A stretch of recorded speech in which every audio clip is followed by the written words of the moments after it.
The key turned silently in the lock, her heart racing with excitement to surprise the man she loved, until she heard her own name being mocked from their bedroom, followed by laughter that would haunt her dreams. Isabella Chun Hartwell stood frozen in the marble foyer of what had once been her father's mansion, the bouquet of white roses trembling in her hands. The familiar scent of the oriental lilies her father had loved still lingered in the grand entryway, mixing now with her rising nausea. So pathetic, really. Isabella actually believes I married her for love. Vincent's voice drifted down the curved staircase, sharp with cruel amusement. 3 years of playing the devoted husband, and she still has no idea. A woman's laughter, sultry, familiar, joined his. Poor little rich girl. At least the act paid off handsomely. Handsomely is an understatement. Do you have any idea what Thomas Chun was worth when he died? The businesses, the real estate, the investment portfolios. Vincent's voice carried the satisfaction of a man savoring his greatest conquest. I knew the moment I met her at that grief support group that she was my ticket to everything I'd ever wanted. Isabella's knees nearly buckled. The roses scattered across the pristine white marble as she gripped the doorframe, her surgical incision throbbing with each thunderous heartbeat. This house, the cars, the businesses, the lifestyle Vincent flaunted as his own success. It had all come from her father's empire. He planned this, she thought, horror washing over her in cold waves. Even my grief, he used my grief. Vincent Chun Hartwell, billionaire entrepreneur. The woman continued mockingly. You certainly played the part well. Though I have to ask, was any of it real? The romance, the proposals, those tearful wedding vows. Of course not.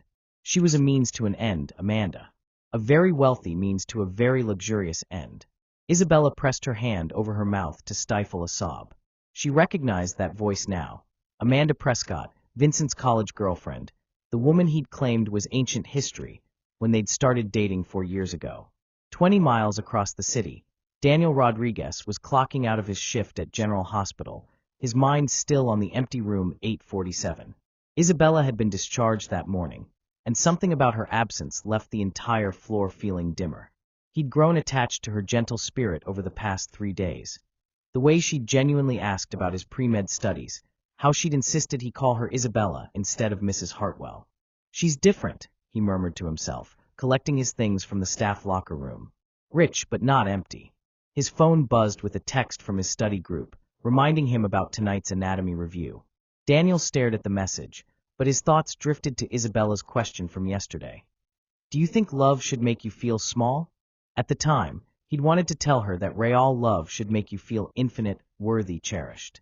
But hospital protocol and the vast gulf between their worlds had kept him silent. Now he regretted that silence. Yo, Danny. Carlos appeared beside his locker, already changed into his evening custodial uniform. You look like someone stole your puppy. What's up? Nothing, man.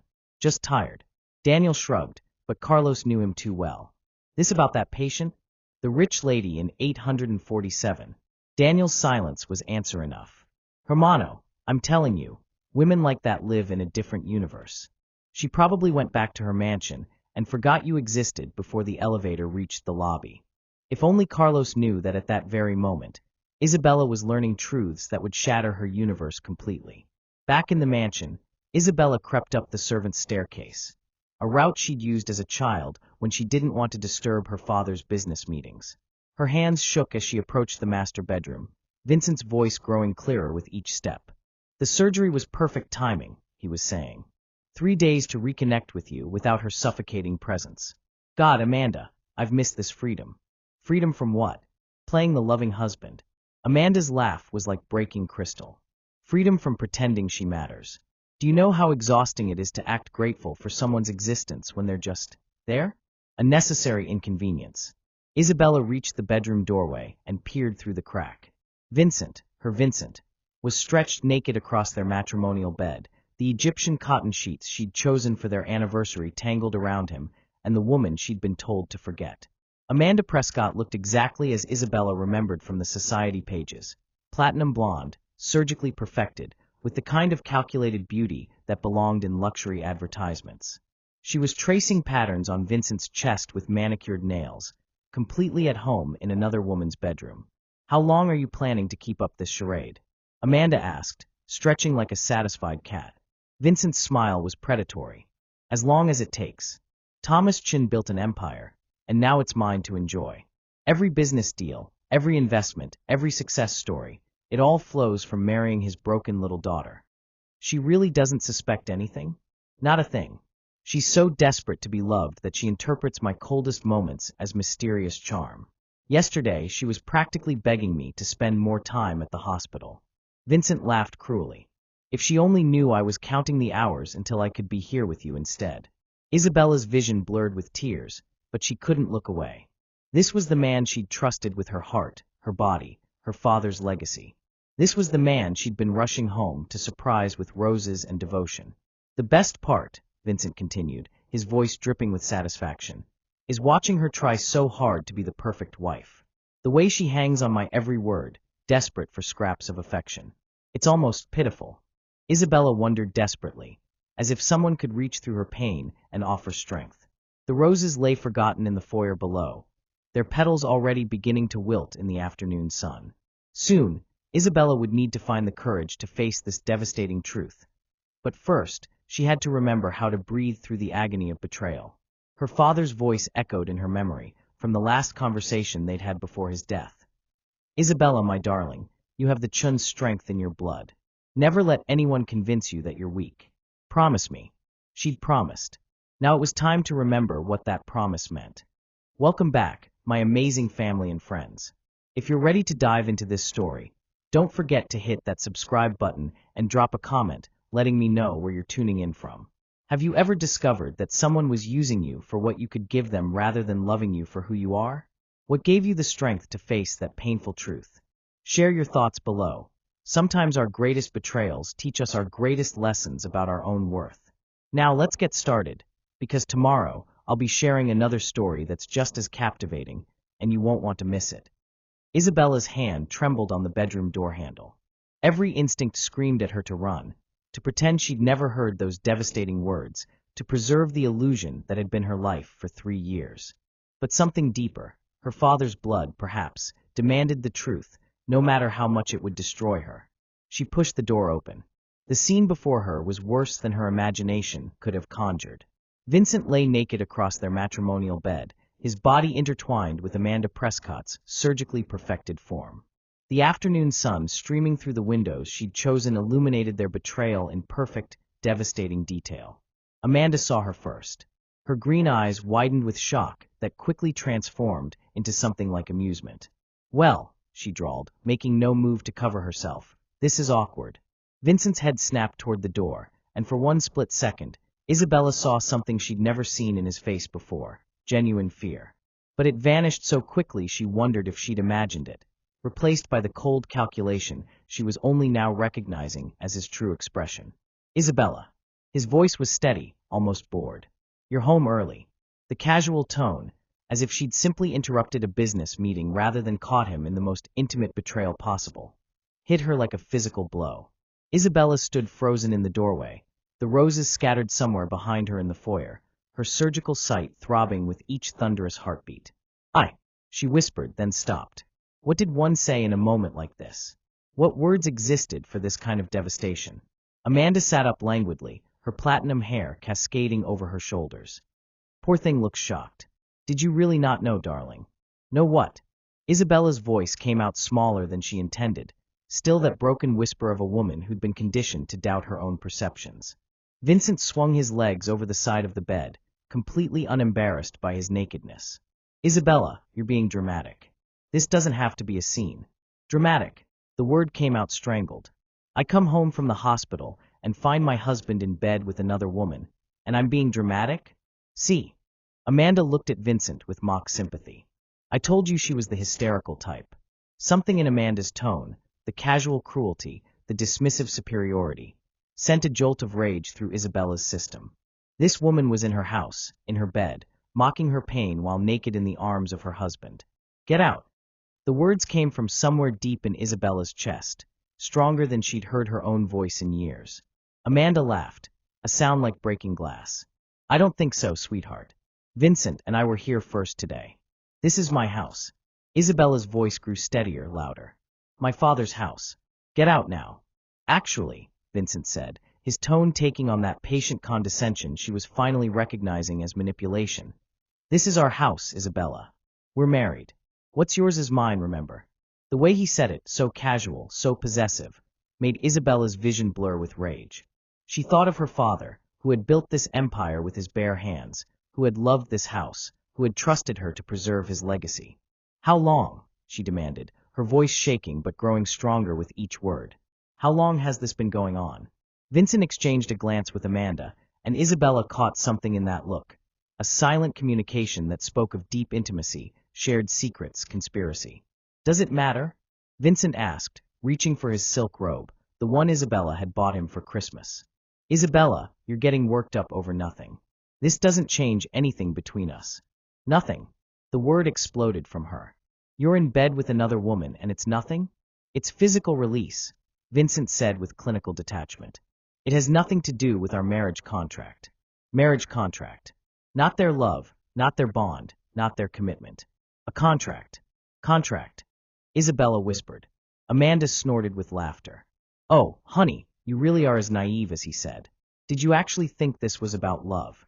The words hung in the air like poison gas. Isabella stared at Vincent, searching his face for any sign of the man she'd fallen in love with, any hint of remorse or shame or even anger. Instead, she found only cold calculation and mild annoyance, as if she were an interruption to his day rather than his wife discovering the ultimate betrayal. "Vincent," she whispered, her voice breaking, "tell me this isn't what it looks like. Tell me you haven't been lying to me for 3 years." For a moment, his expression softened, and Isabella felt a desperate flutter of hope. Maybe this was all a nightmare. Maybe he would explain, apologize, fight for their marriage. Instead, Vincent sighed like a man forced to explain something tedious to a child. "Isabella, I married you because your father was Thomas Chun. You were grieving, vulnerable, and in control of an empire you had no idea how to manage." His voice was matter-of-fact, almost gentle in its cruelty. "I saw an opportunity, and I took it. Surely you can appreciate the business sense in that." The words hit her like physical blows. Each one was precise, calculated to cause maximum damage. "Business sense," Isabella repeated, her voice hollow. "Of course." Vincent stood, tying his robe with practiced ease. "Your father built something remarkable, but he died before he could see it reach its full potential. I've simply been stewarding his legacy." "Stewarding it into your own accounts, you mean," Isabella said, and she was surprised by the bitterness in her own voice. Vincent's eyes narrowed slightly. "Careful, Isabella. You're starting to sound paranoid." But something had shifted in Isabella's chest. The devastating pain was still there, but underneath it, something else was stirring. Something that felt like her father's strength, like the Chun fire she'd inherited but forgotten. "Get out," she said again, but this time her voice carried a different quality. This time she wasn't asking. Amanda laughed again. "Or what? You'll call the police? Tell them your husband is cheating? That's not illegal, darling." "No," Isabella said, her voice growing steadier with each word. "But fraud might be." Vincent's expression changed subtly, that flash of fear returning to his eyes. "What are you talking about?" "My father's will," Isabella said, the words coming to her as if from some buried memory. "There were clauses, protections he put in place." "Isabella," Vincent's voice took on a warning tone, "you're upset. You're not thinking clearly." But for the first time in 3 years, Isabella was thinking clearly. Crystal clearly. "I want both of you out of my house. Now." "Your house?" Vincent's laugh was sharp, but Isabella caught the edge of nervousness beneath it. "Isabella, you're having some kind of breakdown. This is our home. Our life. You need to calm down and think rationally." "Rationally?" Isabella's voice grew stronger, fueled by a rage she'd never allowed herself to feel. "You want me to think rationally about finding my husband in bed with his ex-girlfriend?" "Former girlfriend," Vincent corrected smoothly, as if the distinction mattered. "And what Amanda and I have is complicated. You wouldn't understand." Amanda stretched like a cat, making no effort to cover herself. "Vincent, darling, maybe we should explain it to her simply. Some women need things spelled out." Isabella's hands clenched into fists. 3 years of suppressing her instincts, of making herself smaller to fit into Vincent's vision of the perfect wife, had left her unpracticed in anger. But it was there now, burning bright and clean in her chest. "Explain what exactly?" "That my entire marriage has been a lie." "Not a lie," Vincent said, moving toward her with the careful steps of someone approaching a wild animal. A strategic alliance. A merger, if you will. Your father would have understood. He was a businessman. Don't. The word came out like a whip crack. Don't you dare use my father to justify this. Vincent's eyes flashed with irritation. The first genuine emotion she'd seen from him all afternoon. Your father was naive if he thought you could manage his empire alone. You needed guidance, Isabella. Leadership. I provided that. You provided theft. Isabella shot back, and was amazed at her own boldness. You moved into my father's house, took over my father's businesses, spent my father's money, and made me grateful for the privilege of watching you do it. Our businesses, Vincent corrected, his voice hardening. Our money. We're married, Isabella. What's yours is mine, legally and completely.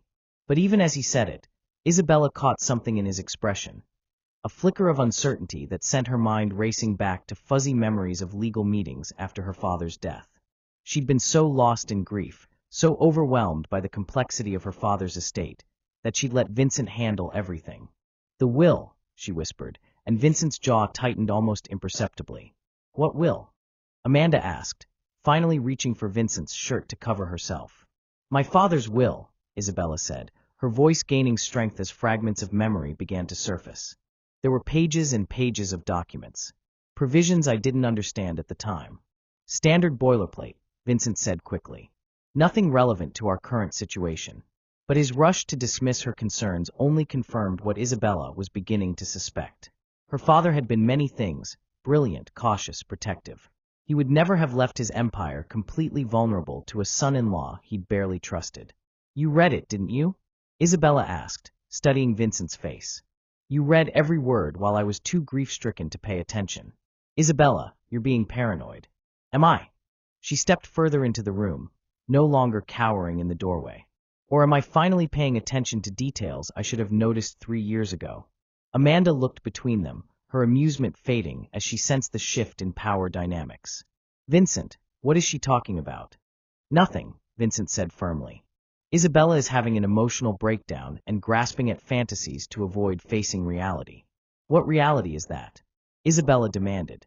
That you're a weak, dependent woman who can't function without a man to take care of her, Vincent said, his mask finally slipping to reveal the cruel calculation beneath. That you gave me power of attorney over your affairs because you were too incompetent to handle them yourself. That you signed every document I put in front of you without question because you trusted me completely. Each word was designed to cut, to make her feel small and helpless. For 3 years, they would have worked. For 3 years, she would have apologized, blamed herself, begged for his forgiveness. But something had broken in Isabella when she'd pushed open that bedroom door. Or maybe something had finally been set free. You're right, she said quietly, and Vincent's expression shifted to smug satisfaction. I did trust you completely. I did sign documents without reading them. I did give you power over my life. Exactly, Vincent said. So let's. But my father didn't trust you, Isabella continued, her voice growing steady and strong. My father never trusted you. He told me so, the night before he died. The color drained from Vincent's face. He said, Isabella, you have a generous heart, but generosity can be dangerous. I've made sure you'll be protected, even if you don't protect yourself. The memory was crystal clear now. Her father's worried voice in the hospital room she'd tried so hard to forget. Isabella. Vincent's voice took on a pleading tone she'd never heard before. You're remembering wrong. Grief does that. I'm remembering perfectly, she said. He made me promise to read everything carefully, to never sign anything without understanding it completely. But then he died, and you were there, so helpful, so caring. You guided me through everything. Because you needed guidance. Because you needed access, Isabella corrected. But my father was smarter than both of us. He knew exactly what kind of man you were, even when I couldn't see it. Amanda stood abruptly, wrapping Vincent's shirt around herself like armor. This is ridiculous. Vincent, tell her she's being hysterical. But Vincent was staring at Isabella with something that looked like genuine fear. Isabella, whatever you think you remember about your father's will. I'm going to read it, Isabella announced. Every word, every clause, every protection he put in place to keep predators like you from stealing his life's work. You can't, Vincent said quickly. The original is in the safe deposit box, and I'm the only one with access. To my father's safe deposit box? Isabella's eyebrows rose. The one he set up in my name? The one I gave you temporary access to while I was grieving? Vincent's silence was answer enough. Temporary access that I can revoke at any time, Isabella continued, her confidence growing with each word. Which I believe I'll do first thing Monday morning. Isabella, you're making a mistake, Vincent said, his voice taking on a desperate edge. Whatever you think you'll find in those documents. I'll find the truth, Isabella said simply. Something I haven't had in 3 years. She turned toward the door, then paused. I want both of you out of this house within the hour. And Vincent, don't take anything that belonged to my father. I'll be checking. This is insane, Amanda burst out. Vincent, are you going to let her talk to us like this? But Vincent was staring at Isabella with an expression she'd never seen before, respect mixed with fury, fear mixed with calculation. This isn't over, Isabella, he said quietly. Isabella turned back to face him, and for the first time in 3 years, she felt like her father's daughter again. No, she agreed. It's not. It's just beginning. Have you ever had a moment where you suddenly realized you'd been living someone else's version of your life? Isabella wondered as she walked toward the door. What would you do if you discovered you had more power than you ever imagined? She was about to find out exactly how much power a Chun woman could wield when she finally decided to stop being small. Have you ever had to find your inner strength to stand up to someone who had been controlling you? What was the moment that changed everything for you? Share your experience below. Sometimes our greatest transformations begin when we stop accepting the unacceptable. Isabella made it exactly 3 steps down the marble staircase before her legs gave out completely. The adrenaline that had carried her through the confrontation evaporated all at once, leaving her shaking uncontrollably on the cold stone steps. Her surgical sight screamed in protest, and she pressed her hand against her abdomen, feeling warmth that might have been blood seeping through her shirt. Too much, too soon, she thought desperately. The doctor said to avoid stress. The irony would have been laughable if she'd had the strength to laugh. She'd just discovered her entire life was a lie and thrown her cheating husband out of her own house. But her body was still recovering from surgery, as if this were any ordinary Tuesday. Above her, she could hear Vincent's voice, sharp with anger, and Amanda's higher-pitched protests. They were arguing about something, probably about her, about what she might find in her father's documents, about how to handle this situation. Isabella forced herself to stand, gripping the ornate banister her father had imported from Italy 20 years ago. She had to get somewhere safe, somewhere she could think clearly about what to do next. But where? Vincent had been right about one thing. Over the past 3 years, she'd let her world shrink until it contained only him. Her friends had drifted away or been systematically discouraged from visiting. Her extended family lived across the country and barely knew her anymore. She was alone in the house that should have been her sanctuary, with a husband who saw her as nothing more than a business transaction and his mistress who viewed her as a pathetic obstacle. The front door slammed above her, followed by angry footsteps and muffled voices moving toward the garage. Isabella held her breath, listening as Vincent's Porsche roared to life, followed by the unfamiliar car that must belong to Amanda. The sounds grew distant, then disappeared entirely. Silence settled over the mansion like a heavy blanket. Isabella sank onto the bottom step, finally allowing herself to cry great, wrenching sobs that echoed through the empty foyer. The roses she'd dropped were scattered across the marble floor, their white petals already browning at the edges. They looked like her hopes, beautiful once, now dying in the ruins of her demolished life.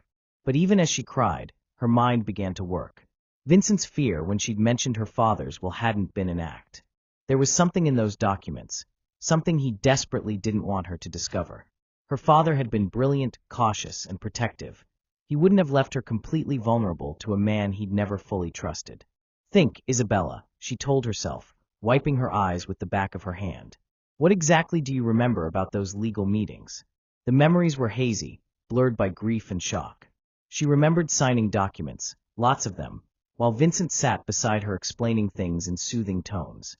She remembered lawyers using words like beneficial transfer and protective clauses and contingency provisions. At the time, overwhelmed by loss and grateful for Vincent's support, she'd barely listened. Now she wondered what she'd missed. Her phone buzzed in her purse, a text message. For a wild moment, she hoped it might be Vincent, apologizing, begging for forgiveness, revealing that this had all been some terrible mistake.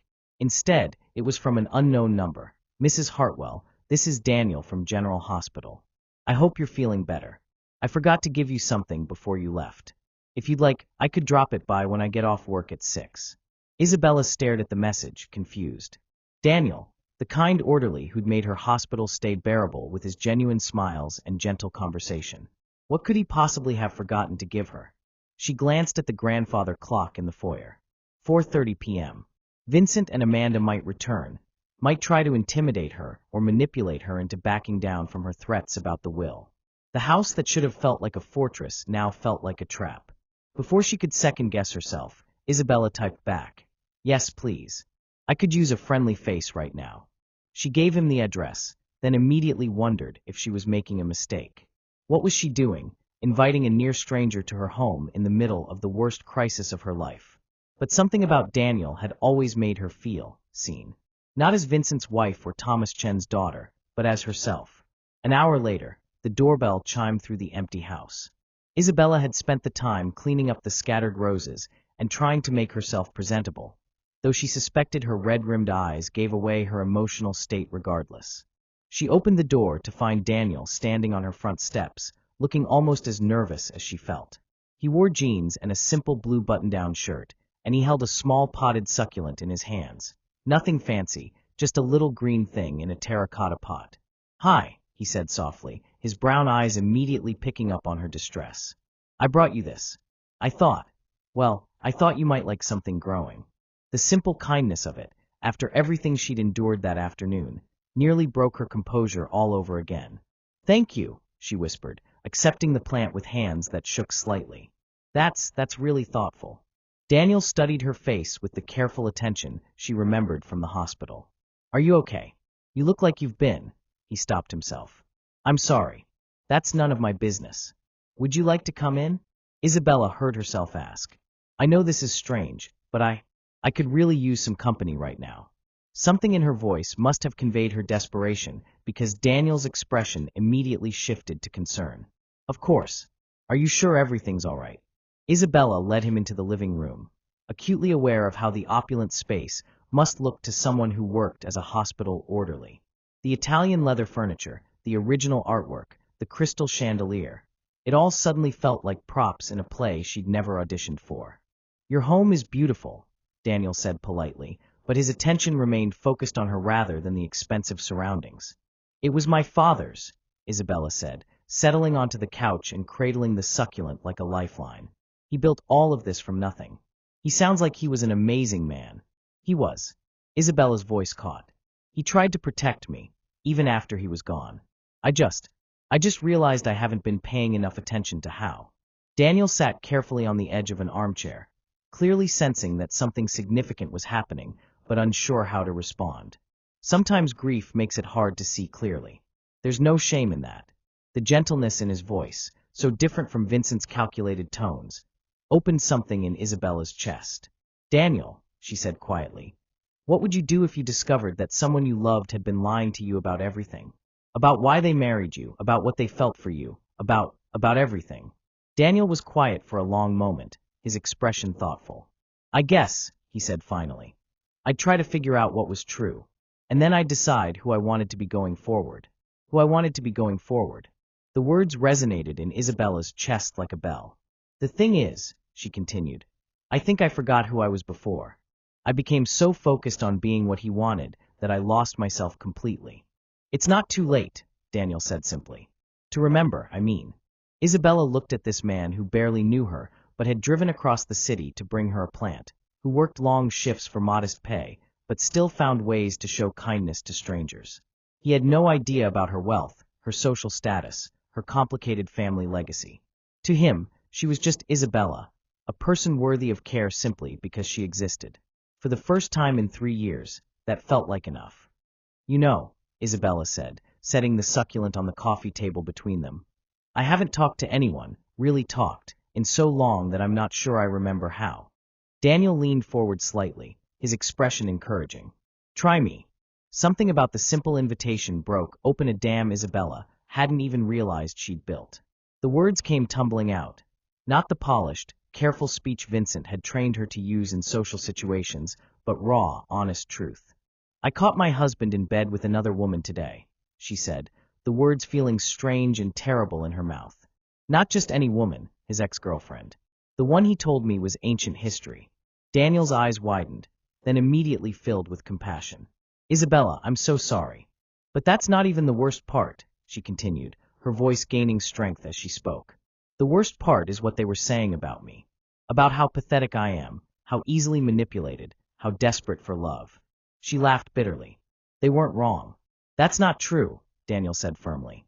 Someone taking advantage of your trust doesn't make you pathetic. It makes them predators.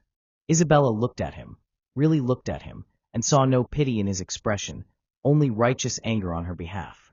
When was the last time someone had been angry for her instead of at her? There's more, she said quietly. I think my husband only married me for my inheritance. My father died 4 years ago and left me everything, his businesses, his investments, this house. Vincent appeared in my life right after the funeral, when I was completely lost. He was so charming, so helpful with all the legal complications. She trailed off, remembering those early days when Vincent had seemed like a gift from heaven, handsome, sophisticated, capable of handling all the overwhelming details of her father's estate while she grieved. He guided me through everything, she continued. Every meeting with lawyers, every financial decision, every signature on documents I was too emotional to read carefully. I thought he was taking care of me. But he was taking care of himself, Daniel said, understanding immediately. Exactly. And the terrible thing is, I think my father saw it coming. He tried to warn me, tried to put protections in place, but I was so grateful for Vincent's attention that I ignored all the signs. Isabella stood and walked to the window, looking out at the perfectly manicured garden her father had loved. Vincent said something today that made me realize how little I actually know about my own finances. He mentioned multiplying my father's wealth, but my father was always conservative with investments. He believed in steady growth, not risky ventures. You think your husband has been lying about the financial situation? I think my husband has been lying about everything. Isabella turned back to Daniel. The question is, what has he actually done with my father's money? Daniel was quiet for a moment, clearly processing the enormity of what she was telling him. Can you find out? Do you have access to the records? That's just it, I don't know. Vincent has handled all of that for 3 years. I trusted him completely. The shame in her voice was thick. What kind of person inherits a business empire and then ignores it completely? The kind of person who was grieving her father and thought she'd found someone to share the burden with, Daniel said gently. Isabella, you were 25 when your father died. Most people that age aren't prepared to run multi-million-dollar companies. But I should have learned. I should have paid attention. My father built that empire for me, and I just handed it over to a stranger. Not a stranger, Daniel corrected. Your husband. Someone who was supposed to love and protect you. The word love hung in the air between them, heavy with all the pain Vincent had inflicted. Isabella sank back onto the couch, suddenly exhausted. Can I tell you something? Daniel asked quietly. About my father? Isabella nodded, grateful for the shift away from her own disasters. My dad worked construction his whole life. 16-hour days, came home exhausted, hands torn up from manual labor. When I was 12, he hurt his back on a job site.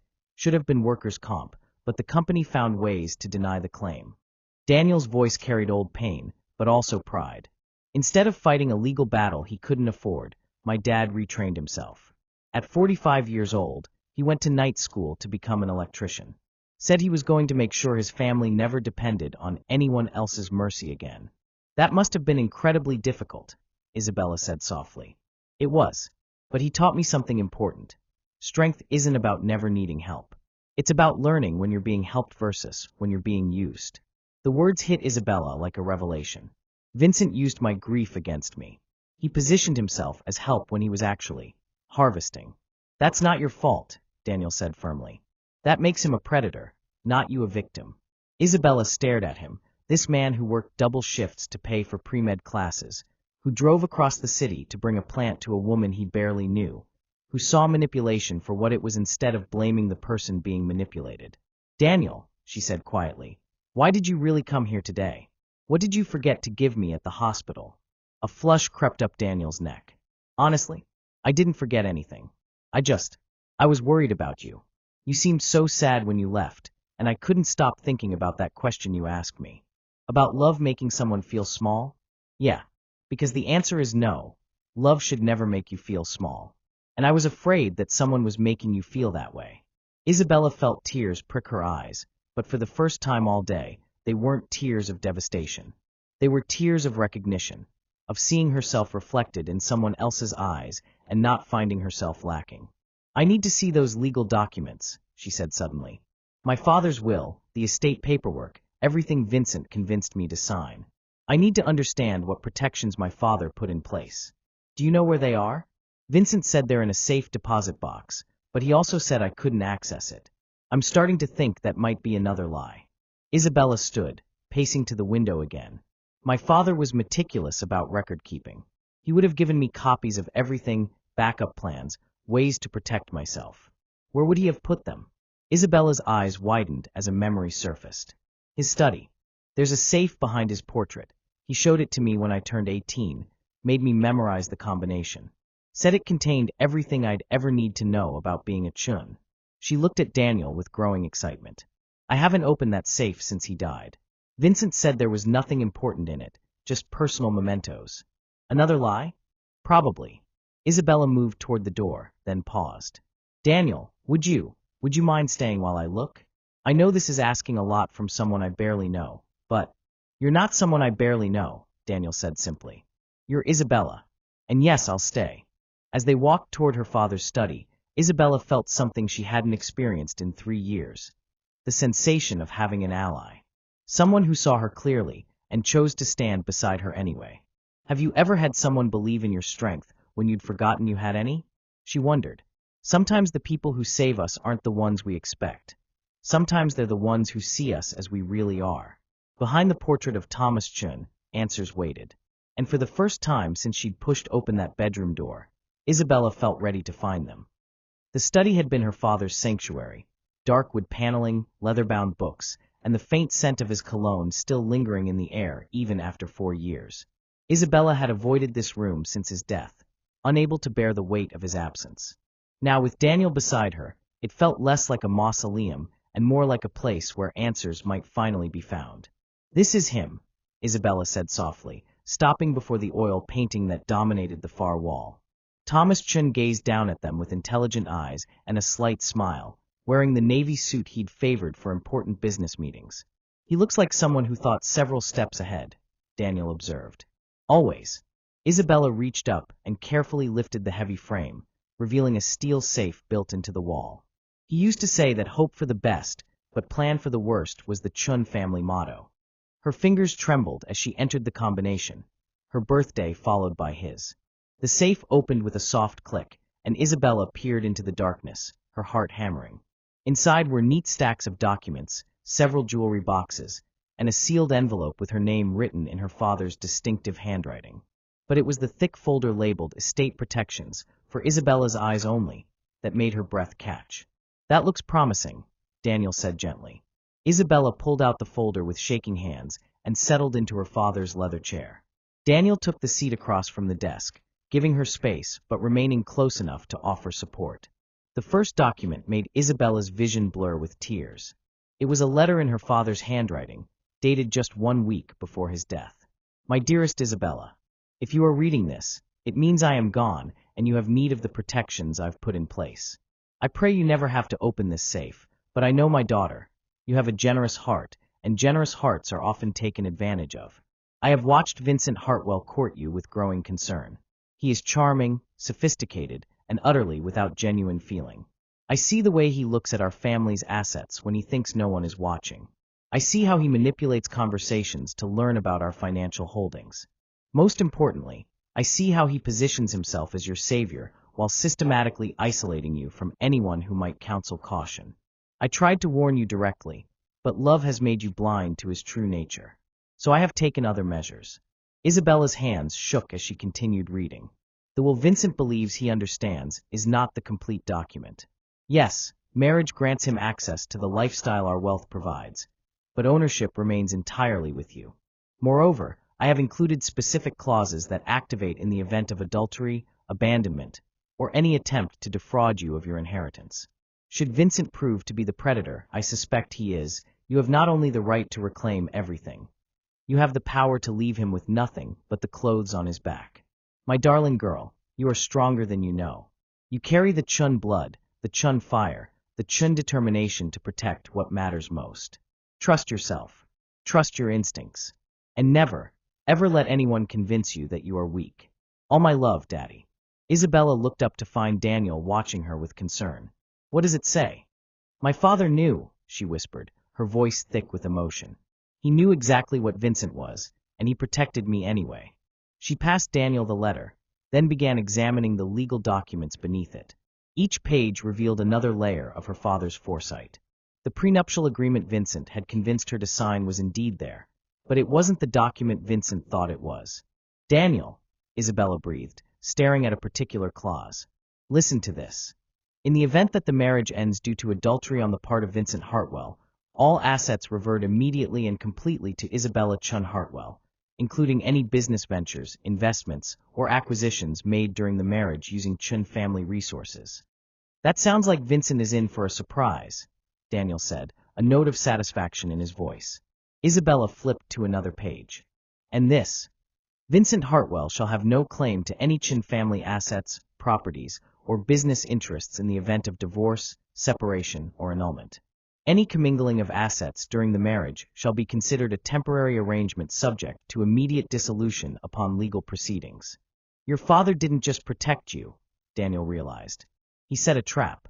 The most beautiful trap imaginable, Isabella agreed, feeling something like joy bubbling up in her chest for the first time in hours. Vincent thinks he's been clever, spending my money and building his reputation on my father's success. But legally, he's been nothing more than, what's the term, a custodian. She continued reading, her excitement growing with each revelation. Oh, this is perfect. There's a clause here about financial audits. If I request one, every penny Vincent has spent over the past 3 years has to be accounted for and justified as a legitimate business expense or household cost. What happens to the money that can't be justified? He has to pay it back. With interest. Isabella's smile was fierce, her father's daughter emerging fully for the first time in years. And if he can't pay it back? Criminal charges? Fraud, embezzlement, theft, take your pick. Isabella sat back in her father's chair, feeling his strength flowing through her. Vincent positioned himself as the brilliant businessman who multiplied my father's wealth. But what he's actually done is steal from me for 3 years while making me feel grateful for the privilege. Daniel shook his head in amazement. Your father really was thinking several steps ahead. Always. Isabella's voice was soft with love and grief. He knew I'd be vulnerable after his death. He knew I'd want someone to take care of me. He just made sure that if that someone turned out to be wrong for me, I'd have the power to protect myself. She pulled out another document, a detailed financial statement dated just 6 months ago. As Isabella read the numbers, her expression changed from triumph to shock. Daniel, she said quietly, I think Vincent has been stealing much more than I realized. How much more? Isabella's voice was hollow. According to this audit my father's accounting firm conducted without my knowledge, Vincent has diverted nearly $40 million into personal accounts over the past 3 years. Expensive cars, luxury travel, gifts for his mistress, investments in his own name using my father's money as collateral. $40 million, Daniel repeated, stunned. And he made me feel grateful that he was managing my finances so I didn't have to worry about such complicated matters. Isabella's laugh was bitter. He convinced me that my father's conservative approach was outdated, that his aggressive investment strategies were multiplying our wealth. Meanwhile, he was systematically looting everything my father spent 40 years building. Daniel reached across the desk and covered her hand with his. Isabella, I'm so sorry. The simple gesture of comfort, so different from Vincent's calculated touches, nearly broke her composure again. But this time, the tears that threatened were tears of relief rather than devastation. You know what the strangest part is? She said, looking down at their joined hands. For the first time in 3 years, I don't feel alone. I spent so long believing that without Vincent, I'd be lost, helpless, unable to function. But sitting here with you, looking at proof of my father's love and foresight, I feel capable. You are capable, Daniel said firmly. You always were. Vincent just convinced you otherwise because it served his purposes. Isabella studied Daniel's face, the genuine warmth in his brown eyes, the strength in his jawline, the way he looked at her like she was someone worth knowing rather than someone worth using. "Why are you being so kind to me?" she asked quietly. "You barely know me, and I've just dumped the messiest situation imaginable on you." Daniel's thumb traced gently over her knuckles. "Because in 3 days of hospital visits, you showed me more genuine kindness than most people show in a lifetime. Because you asked about my classes, remembered my name, treated me like I mattered." He paused, then continued with quiet intensity. "And because when you asked if love should make someone feel small, I saw something in your eyes that I recognized. I grew up watching my mother shrink herself to accommodate my father's ego. Love isn't supposed to diminish you, Isabella. It's supposed to help you become more yourself, not less." Isabella felt something shift in her chest, a warmth that had nothing to do with revenge or justice or reclaimed power. For the first time in years, she felt seen, valued, cherished for exactly who she was. "Have you ever met someone who helped you remember your own worth?" she wondered. Sometimes the most powerful thing another person can do is simply see us clearly and choose to stay. Tomorrow, she would begin the legal process of reclaiming everything Vincent had stolen. But tonight, surrounded by her father's protections and Daniel's steady presence, Isabella Chun felt ready to be strong again. Isabella and Daniel were still sitting in her father's study, surrounded by the damning documents, when they heard the front door slam with enough force to rattle the crystal chandelier in the foyer. "Isabella." Vincent's voice echoed through the mansion, sharp with fury. "We need to talk. Now." Daniel immediately stood, his protective instincts kicking in. "Do you want me to leave? Give you privacy?" "No," Isabella said quickly, surprising herself with the firmness in her voice. "Please stay. I don't want to face him alone." Heavy footsteps approached the study, accompanied by the click of expensive heels.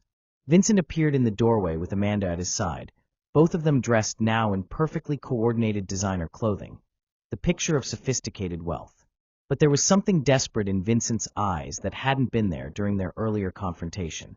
"Isabella, what the hell do you think you're?" Vincent's words died as he noticed Daniel standing protectively near the desk.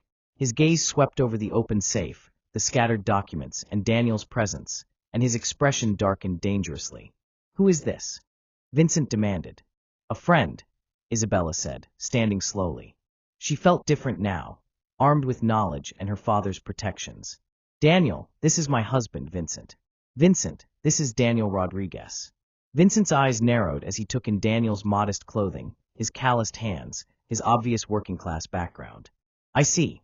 And what exactly is your friend doing in my house, going through my private documents?" "Your house?" Isabella's voice carried a steel edge that made Vincent take a step back. "Your documents?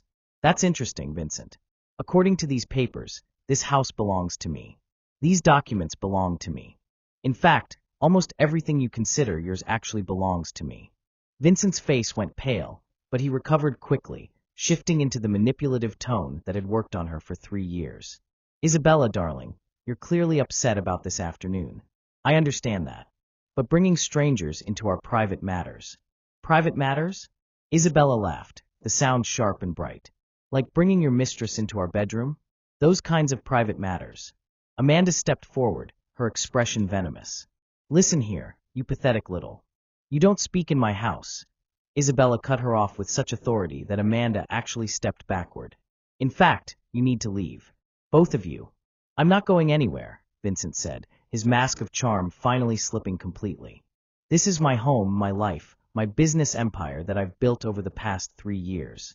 You can't just—" "Built with my money," Isabella interrupted, holding up one of the financial documents. "Using my father's connections, my father's resources, my father's reputation. Tell me, Vincent, how much of the $40 million you've stolen did you spend on her?" Vincent's face went ashen. "I don't know what you're talking about." $40 million, Isabella repeated, her voice growing stronger with each word. "Diverted from my father's accounts into your personal investments. Cars, jewelry, trips, that little love nest apartment you've been keeping downtown. Yes, I found the lease agreement. All paid for with Chin family money." Daniel watched the exchange with growing amazement. This was not the vulnerable, broken woman he'd comforted an hour ago. This was someone finding her power, her voice, her father's strength. "You're imagining things," Vincent said desperately. "Those documents are old, outdated. The prenup clearly states that in the event of adultery, All assets revert to me immediately, Isabella said, her voice calm and deadly. Along with any acquisitions made during our marriage using Chun family resources, which, according to this audit, is literally everything you consider your success. Vincent's composure cracked completely. You can't prove adultery. It's your word against ours, and Amanda will deny everything. Will she? Isabella pulled out her phone. Because I recorded quite a bit of your conversation this afternoon. Something about me being pathetic, about you only marrying me for my father's money, about how you've been playing the devoted husband while counting down the minutes until you could be with her instead. Amanda's face went white. Vincent, you said there was no way she could. Shut up, Vincent snarled at her, then turned back to Isabella with desperation replacing his earlier arrogance.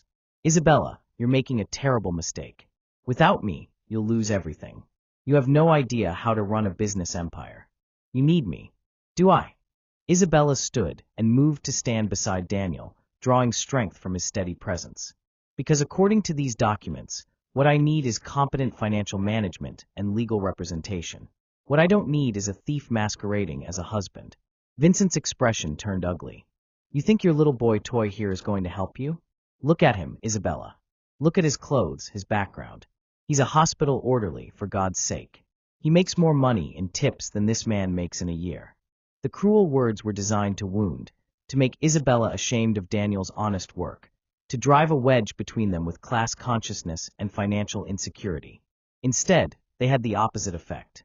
You're right, Isabella said quietly. Daniel works as a hospital orderly while putting himself through pre-med school. He earns every dollar through honest labor, treats people with genuine kindness, and has never once made me feel small or worthless or desperate for scraps of affection. She stepped closer to Vincent, her voice dropping to a whisper that somehow carried more menace than shouting. You, on the other hand, are a thief and a liar who spent 3 years stealing from a grieving woman and making her grateful for the privilege. So tell me, Vincent, which one of you is the better man? Vincent's face twisted with rage. You ungrateful little bitch. I gave you everything. I made you somebody. Without me, you're nothing but Thomas Chen's spoiled daughter playing dress-up with daddy's money. The words should have devastated her. 3 hours ago, they would have sent her to her knees, begging for forgiveness, promising to be better. Instead, Isabella smiled, her father's smile, sharp and dangerous. Without you, she said softly. I'm Thomas Chen's daughter, heir to a $40 million empire, with the legal right to press criminal charges for fraud, embezzlement, and theft. With you, I was a victim. The math seems pretty clear. Vincent lunged forward, his hand raised as if to strike her, but Daniel moved faster, stepping between them with a look that could have cut glass. Don't, Daniel said quietly, but there was steel in his voice that made Vincent freeze. Don't even think about it. For a moment, the room was electric with tension. Then Vincent lowered his hand, his expression calculating once more. This isn't over, Isabella, he said, his voice cold and precise. I know things about your father's business practices that could destroy his reputation posthumously. I have connections, resources, lawyers who will tie up your assets for years. You may win eventually, but I'll make sure the victory costs you everything. It was his final card, his last attempt to terrify her into submission. Isabella felt a flicker of the old fear, the old uncertainty. Then she looked at Daniel, who was watching her with complete faith in her strength, and she remembered who she really was. Vincent, she said calmly, get out of my house. Both of you. Now. Before I call the police and have you arrested for trespassing. You'll regret this, Vincent spat. Both of you will regret this. But as he stormed out with Amanda at his heels, Isabella felt something she hadn't experienced in 3 years. The absolute certainty that she was doing the right thing. The real battle, she knew, was just beginning. But for the first time since her father's death, she felt ready to fight. The silence that followed Vincent's departure felt both peaceful and terrifying. Isabella sank into her father's chair, the weight of what she'd just done settling over her like a heavy blanket. Are you okay? Daniel asked softly, moving to close the study door. I don't know, Isabella admitted, her voice small. For a minute there, I felt so strong, so certain. But now, she gestured helplessly at the scattered documents. He's right about one thing. This is going to be a war. He has lawyers, connections, years of experience in manipulating the system. What if I'm not strong enough to see it through? Daniel sat on the edge of the desk, close enough to offer comfort, but giving her space to process. What does your gut tell you? My gut tells me to fight, Isabella said immediately, then paused. But my head tells me that I've already lost 3 years of my life to this man. What if fighting him costs me 3 more? What if he finds ways to drag this out, to make the legal battles so expensive and exhausting that I give up? She looked up at Daniel, and he saw the fear warring with determination in her eyes. And what about you? You didn't sign up for any of this. You came here to bring me a plant, and now you're caught up in a $40 million fraud case with a woman whose husband threatened both of us. Daniel was quiet for a long moment, and Isabella felt her heart sink. Of course he was going to leave. Who would choose to stay for this kind of chaos? Can I tell you about the day I decided to become a doctor? Daniel asked finally. Isabella blinked, surprised by the apparent change of subject. Okay. I was 15. My little sister Rosa had pneumonia, and we couldn't afford to take her to a real doctor. We ended up at one of those free clinics where they see you for 5 minutes and hand you generic antibiotics. Daniel's voice carried old pain. But there was this one doctor there, Dr. Martinez, actually the same one who treated you at the hospital. He could have rushed through Rosa's exam like all the others, but instead he spent 20 minutes with her. Explained everything to my parents in Spanish, made sure they understood the medication schedule, even gave them his personal number in case Rosa got worse. That was kind of him, Isabella said softly. It was more than kind. It was a choice. He could have seen Rosa as just another poor kid from the wrong side of town, someone who couldn't pay his full rates anyway. Instead, he saw her as someone worth his time, his expertise, his care. Daniel met Isabella's eyes. That night, Rosa asked me why some people choose to help and others choose to hurt. She was 8 years old, burning up with fever, and she was trying to make sense of a world where some people fight for you and others fight against you. Isabella felt tears prick her eyes, understanding beginning to dawn. I told her that good people fight for what's right, even when it's hard, even when it costs them something, even when the person they're fighting for can't fight for themselves. Daniel reached for Isabella's hands, holding them gently in his calloused fingers. Isabella, you've been fighting alone for 3 years without even knowing it. You've been surviving a marriage designed to break you down, maintaining your kindness despite being treated with cruelty, holding on to your father's values even while being told you were worthless. But I wasn't fighting, Isabella protested. I was hiding, avoiding, pretending everything was fine. You were surviving, Daniel corrected firmly. And survival takes incredible strength. Now you have a choice, keep surviving or start living. Isabella stared at him, this man who worked double shifts to pay for medical school, who drove across the city to check on a patient who'd touched his heart, who was willing to stand up to a furious billionaire to protect someone he barely knew. What if I choose to fight and lose everything? She whispered. What if you choose not to fight and lose yourself? Daniel countered. The question hung in the air between them, heavy with possibility and fear. Isabella looked around her father's study, at his books, his portrait, the safe that had held all the tools she needed to reclaim her life. She thought about the woman she'd been before Vincent, the woman her father had raised to be strong, independent, unafraid to stand up for what was right. Then she thought about the woman she'd become, small, anxious, grateful for scraps of affection from a man who saw her as nothing more than a resource to be exploited. My father didn't build this empire so I could hand it over to a con man, she said slowly. He didn't work 16-hour days and sacrifice time with his family so that his wealth could finance Vincent's betrayal. No, he didn't, Daniel agreed.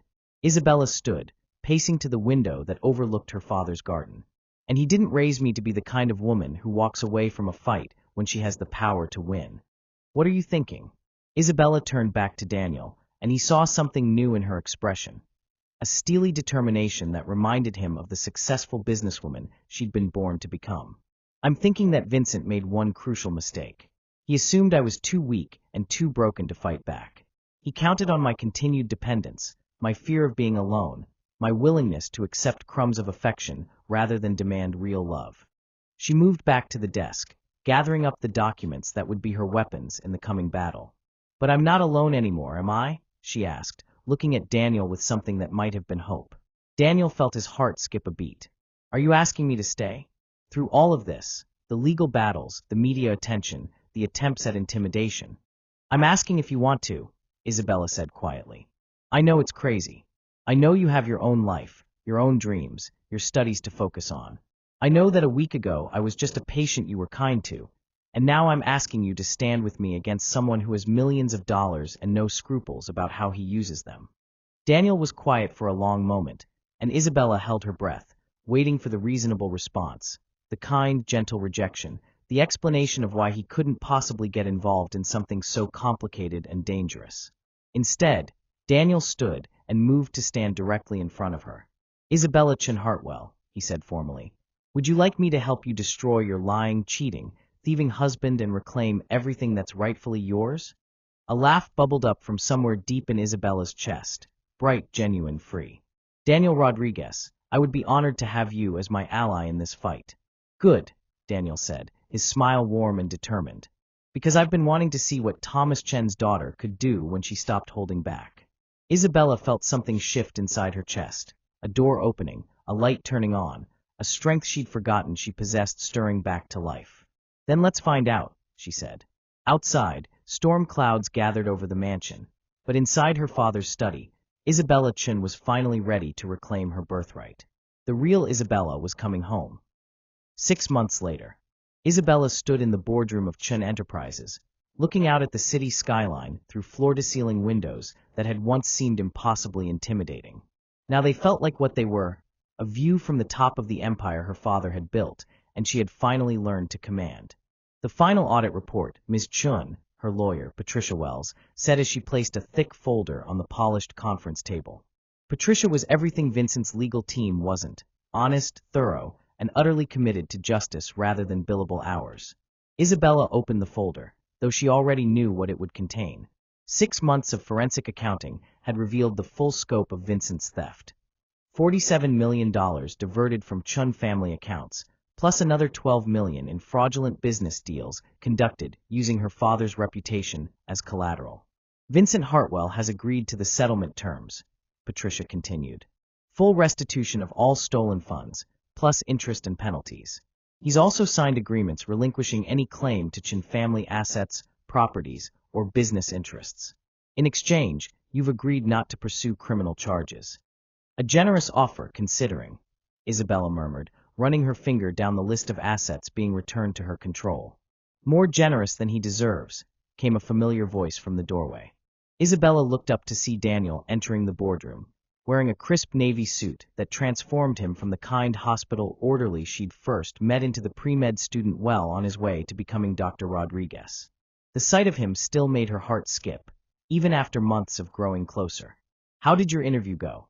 Isabella asked as Patricia discreetly gathered her papers and stepped out to give them privacy.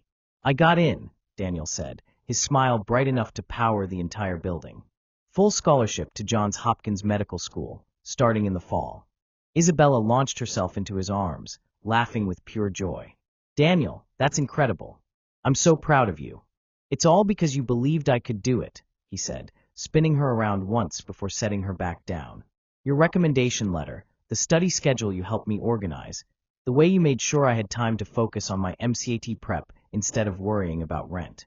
All I did was level the playing field," Isabella protested. "The intelligence, the dedication, the compassion, that was all you." Daniel cupped her face in his hands, looking at her with the same wonder she'd seen in his eyes the night she'd decided to fight. "Have I mentioned lately that I love you, Isabella Chin?" "Only every day," she said softly, rising on her toes to kiss him.